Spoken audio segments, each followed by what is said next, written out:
जय श्री श्याम दोस्तों, कैसे हैं आप सब भक्तों। आज हम बरसाती अमावस्या के बारे में मैं आपको पूजा विधि बताऊंगी और साथ में उनकी कथा भी सुनाऊंगी।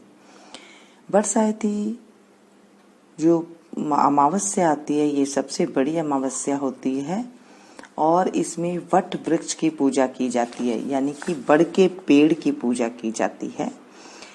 इस दिन पूजा करने से जो सुहागिनी औरतें होती हैं, उनके सुहाग की लंबी आयु होती है और उसके लिए ही वो व्रत करती हैं। जेठ कृष्ण अमावस्या को बरसाती अमावस्या कहते हैं। बरसात अमावस्या को बड़ की पूजा करते हैं। पानी, मूली, रोली, चावल, गुड़, भिगा हुआ चना, फूल, सूत मिलाकर बड़ पर लपेटते हैं और फेरी देते हैं। बड़ के पत्तों का गहना बनाकर पहनते हैं और बरसाती अमावस्या की कहानी सुनते हैं। भीगे हुए चनों में रुपया रखकर बायना निकालते हैं, फिर हाथ फेर कर सास के पैर छूकर बायना देते हैं। अगर किसी की बहन बेटी गांव में हो तो उसको भी बायना निकालने के लिए भेजना चाहिए। ये इसकी विधि है। अब हम इसकी कहानी भी सुनेंगे। बरसाती अमावस्या की कहानी। भद्र देश में अश्वपति नाम का राजा था, जिसकी संतान नहीं थी। उसने बड़े बड़े पंडितों को बुलाया और कहा, मेरे संतान नहीं है, इसलिए तुम ऐसा उपाय करो जिससे मेरे संतान हो जाए। पंडित बोले, भाई, संतान तो तुम्हारे एक पुत्री लिखी है जो 12 वर्ष की आयु में विधवा हो जाएगी। राजा ने कहा, क्या मेरा नाम नहीं रहेगा? बाद में खूब यज्ञ हवन इत्यादि कराए। पंडितों ने कहा, इस लड़की से पार्वती जी की और बरसात अमावस्या की पूजा कराना। यज्ञ होम कराने से उसकी स्त्री गर्भवती हो गई तो पंडितों ने उसकी जन्म पत्री देखकर कहा, जिस दिन यह कन्या 12 वर्ष की होगी उस दिन इसका विधवा हो जाने का योग है, इसलिए इससे पार्वती जी की और बरसात की पूजा कराना। जब सावित्री बड़ी हुई तो उसका विवाह सत्यवान के साथ कर दिया। सावित्री के सास ससुर अंधे थे। वह उनकी बहुत सेवा करती थी और सत्यवान जंगल से लकड़ी तोड़कर लाया करता था। और सावित्री को मालूम था कि जिस दिन 12 वर्ष की होगी उस दिन उसका पति की मृत्यु हो जाएगी। जिस दिन वह 12 वर्ष की हुई उस दिन अपने पति के हाथ जोड़कर बोली, आज मैं आपके साथ चलूंगी। सत्यवान बोला, तू मेरे साथ चलेगी तो मेरे अंधे माँ बाप की सेवा कौन करेगा? अगर वह कहेंगे तो मैं तुझे ले चलूंगा। फिर वह अपने सास ससुर के पास गई और जाकर बोली, आप कहीं तो आज मैं जंगल देखने चली जाऊं। वे बोले, बहुत अच्छी बात है, चली जा। जंगल में जाकर सावित्री को लकड़ी तोड़ने लगी और सत्यवान पेड़ की छाया में सो गया। उस पेड़ में सांप रहता था। उसने सत्यवान को डस लिया। वह अपने पति को गोदी में लेकर रोने लगी। महादेव और पार्वती जी वहां होकर जा रहे थे। उसने उनके पैर पकड़ लिए और बोली, मेरे पति को जिंदा कर दो। वे बोले, आज बरसाती अमावस्या है, उसकी तू पूजा करेगी तो तेरा पति जिंदा हो जाएगा। इससे वह खूब प्रेम से बड़ की पूजा करने लगी। उसने बड़ के पत्तों को गहना बनाकर पहना जो वो हीरा मोती के हो गए। इतने में धर्मराज के दूत आ गया और उसके पति को ले जाने लगे। सावित्री ने उसके पैर पकड़ लिए। धर्मराज बोला, तू वरदान मांग।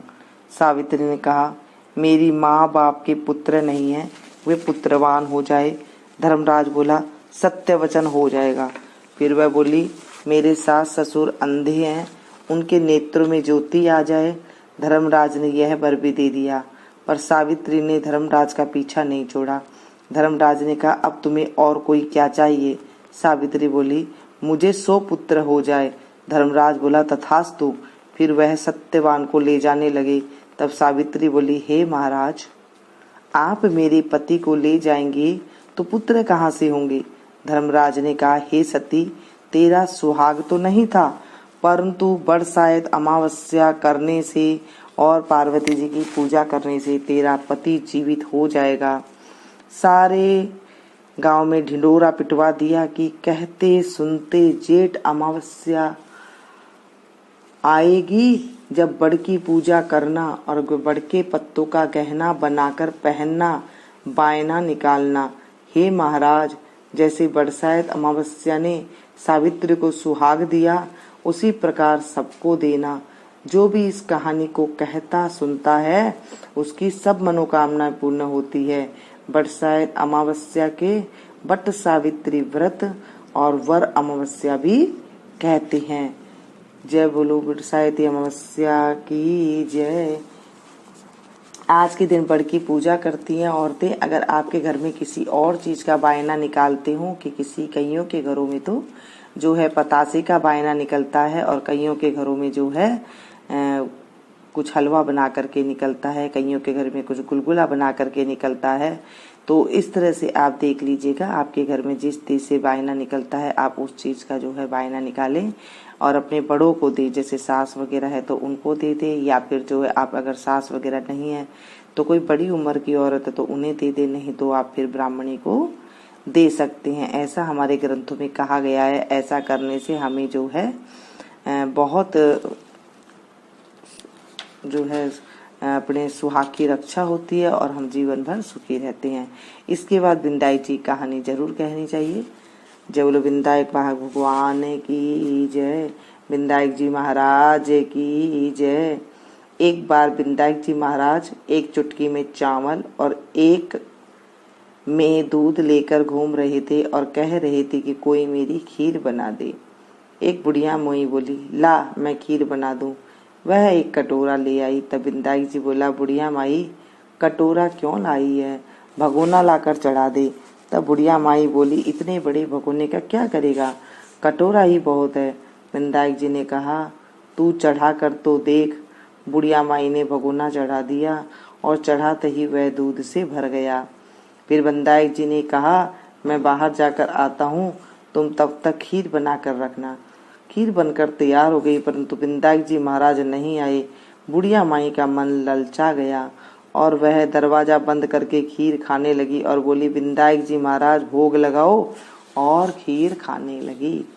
इतने में विंदायक जी आए और बोले, बुढ़िया माई खीर लो। बुढ़िया माई हाँ आकर जीम लो। विंदायक जी बोले, मैंने तो जीम लिया, जब तू जीमने लगी तभी मैंने भोग लगा दिया था। तब बुढ़िया माई बोली, तुमने मेरा पर्दा तो हटा दिया, परंतु किसी और का पर्दा मत हटाना। तब विंदायक जी महाराज ने खूब धन दौलत भर दिया। हे विंदायक जी महाराज, जैसे बुढ़िया माई को दिया वैसे कहते को सुनते को सब परिवार को देना, मुझे भी देना। हे विंदायक जी महाराज रक्षा करना। बोलिए विंदायक जी महाराज की जय। इस तरह से ये कथा होती है। दोस्तों पसंद आए तो प्लीज एक लाइक जरूर दीजिएगा और इसे ज्यादा से ज्यादा औरों के पास भी शेयर कीजिएगा ताकि औरों को भी फायदा हो सके। आज बरसाती अमावस्या, हम जितना भी अच्छा धर्म कुंभ कर सकते हैं उसे हम करना चाहिए हमें, क्योंकि अब पंडितों को तो हम दे नहीं सकते हैं कुछ, तो अपने जो शेयर करते हैं किसी और को भी जब हम सुनाते हैं ना, कहते को सुनते को हुकारा भरते को जब कोई सुनता है तो भी हमें जो है उसकी भी फल की प्राप्ति होती है, पुण्य की प्राप्ति होती है हमें। ये मैं नहीं कह रही हूँ, हमारे ग्रंथ कहते हैं। जैसे मैंने आप लोगों को सुनाया है तो मुझे आपका जो आपका 100% पुण्य था उसमें से 16वां हिस्सा मुझे मिल गया है। और जब आप किसी और को सुनाएंगे ना तो आपको भी घर बैठे ही उनका 16वां हिस्सा अपने आप ही मिल जाता है। इसलिए कहते हैं कि धर्म को आगे बढ़ाते रहिए और उसे जो है लोगों को जब आप पहुंचाती रहेंगी तो आपको उतना पिन और अपने खाते में जुड़ जाता है और हमें सुख की प्राप्ति होती है और हमारे सुहाग की रक्षा होती है। तो बोलिए बरसाती माँ बस की जय। मिलती हूँ मैं फिर से एक नई वीडियो में नई जानकारी के साथ। तब तक